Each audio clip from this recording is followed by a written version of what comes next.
Asia കപ്പിൽ ഇന്ത്യക്ക് ജയം. ബംഗ്ലാദേശിനെതിരെ നടന്ന മത്സരത്തിൽ ഇന്ത്യക്ക് ജയം. ഇന്ത്യ ഫൈനലിലേക്ക് എത്തിയിരിക്കുന്നു. ഷിനോജ് ഷംസുദ്ദീൻ ചേരുന്നുണ്ട്. ഷിനോജ്, ഉജ്ജ്വല വിജയമാണോ? ഫൈനൽ പ്രവേശനം നടന്നിരിക്കുന്നു. എങ്ങനെയുണ്ടായിരുന്നു ഗെയിം?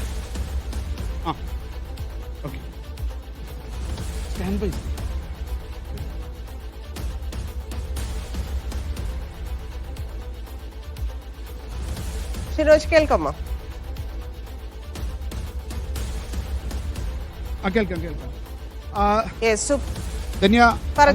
ഇന്ത്യ ഏഷ്യ കപ്പിന്റെ ഫൈനലിലേക്ക് സ്ഥാനം ഉറപ്പിച്ചിരിക്കുന്നു.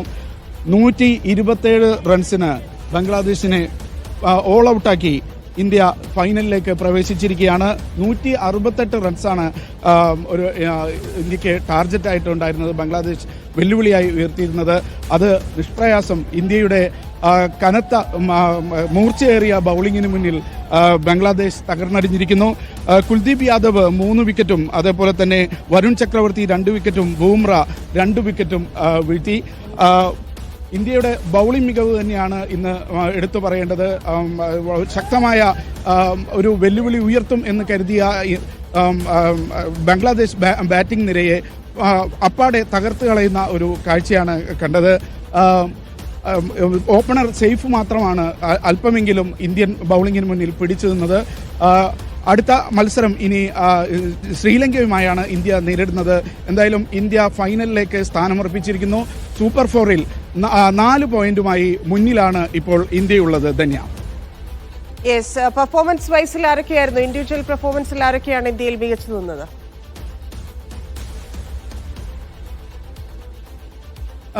വ്യക്തിപരമായ പ്രകടനത്തിൽ അഭിഷേക് ശർമ്മ തന്നെയാണ് ഇന്ന് മികച്ചു നിന്നത്. 75 റണ്ണ് എടുത്തു പറയേണ്ട ഒരു ഇന്നിങ്സ് ആയിരുന്നു. പക്ഷേ കഴിഞ്ഞ പാകിസ്ഥാനുമായിട്ടുള്ള കളിയിലായാലും ഇപ്പോൾ ബംഗ്ലാദേശുമായിട്ടുള്ള കളിയിലായാലും കുറഞ്ഞ പന്തിൽ നിന്ന് വലിയ സ്കോർ ഉയർത്താൻ അഭിഷേക് ശർമ്മയ്ക്ക് കഴിഞ്ഞു. പക്ഷേ ഒരു സെഞ്ചുറിയിലേക്ക് എത്താനുള്ള ഒരു സാധ്യത അദ്ദേഹത്തിന് ലഭിച്ചില്ല. അതിനു മുമ്പ് പുറത്തു പോകുന്ന ഒരു സാഹചര്യമുണ്ടായി. അതുപോലെ തന്നെ ഓപ്പണർ ഗില്ലും കുറഞ്ഞ ബോളിൽ 29 റൺസ് സ്കോർ ചെയ്തു. പിന്നെ എടുത്തു പറയാവുന്ന ബാറ്റിംഗ് നിര ഉണ്ടായിരുന്നത് പാണ്ഡ്യയുടെ ഭാഗത്തു നിന്നായിരുന്നു. അദ്ദേഹം 30-ലധികം റൺസ് സ്കോർ ചെയ്തു.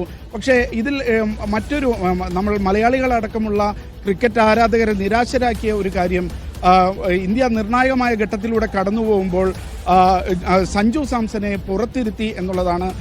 ഇപ്പോൾ ക്രിക്കറ്റ് ലോകത്ത് അത് വലിയ ചർച്ചയാകുന്നുണ്ട്.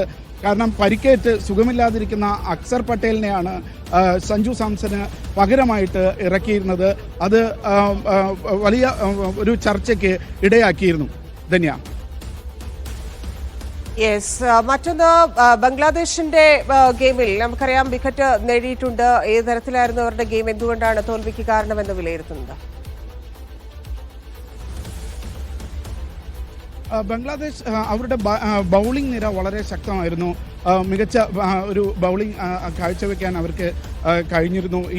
ഇന്ത്യയുടെ നമ്മൾ പ്രതീക്ഷിച്ചിരുന്നത് ഈ 200 കടക്കുന്ന ഒരു ടാർഗറ്റായിരുന്നു. പക്ഷേ അത് ഇന്ത്യക്ക് സാധിച്ചില്ല. ഒരു ഭേദപ്പെട്ട ഒരു സ്കോറിലേക്ക് 168 എന്ന ഒരു ഭേദപ്പെട്ട ടാർഗറ്റ് വെക്കാനേ ഇന്ത്യക്ക് കഴിഞ്ഞുള്ളൂ. അവിടെ റിഷാദ് ഹുസൈൻ എന്ന് പറയുന്ന ബൗളർ മികച്ച പ്രകടനമാണ് പുറത്തെടുത്തത്. 2 നിർണായക വിക്കറ്റുകൾ വീഴ്ത്തുന്നതിൽ അവർ വിജയിച്ചു. പിന്നെ അവർ വളരെ ശക്തമായൊരു ഫീൽഡിംഗ് മികവ് കാഴ്ചവെക്കാൻ പതിവില്ലാത്ത വിധം ബംഗ്ലാദേശ് ടീമിന് കഴിഞ്ഞിരുന്നു. പുതിയ യുവനിര അത്തരത്തിൽ ക്രിക്കറ്റ് ലോകത്ത് തന്നെ കുറച്ചുകൂടി ശക്തമായ സാന്നിധ്യം ബംഗ്ലാദേശ് അറിയിക്കുന്നു എന്ന് വേണം കരുതാൻ. കഴിഞ്ഞ ദിവസം ശ്രീലങ്കയെ കൂടി തോൽപ്പിച്ചിട്ടാണ് അവർ സൂപ്പർ 4-ലേക്ക് വന്നിട്ടുള്ളത്. ഇന്ത്യക്കും പല നേരങ്ങളിലും ശക്തമായ വെല്ലുവിളി ഉയർത്താൻ ബൗളർമാർക്ക് കഴിഞ്ഞിരുന്നു എന്നുള്ളത് എടുത്തു പറയേണ്ടതാണ്. ബാറ്റിംഗ് നിരയിലാണെങ്കിൽ നേരത്തെ സൂചിപ്പിച്ച പോലെ സെയ്ഫ് ഹസനാണ് മികച്ച ഒരു ബാറ്റിംഗ് പ്രകടനം കാഴ്ചവെച്ചത്. 60-ലേറെ റൺസ് സെയ്ഫ് ഹസൻ സ്കോർ ചെയ്തു. അവസാന നിമിഷം വരെ പിടിച്ചു നിൽക്കാനുള്ള ഒരു ശ്രമവും നടത്തിയിരുന്നു.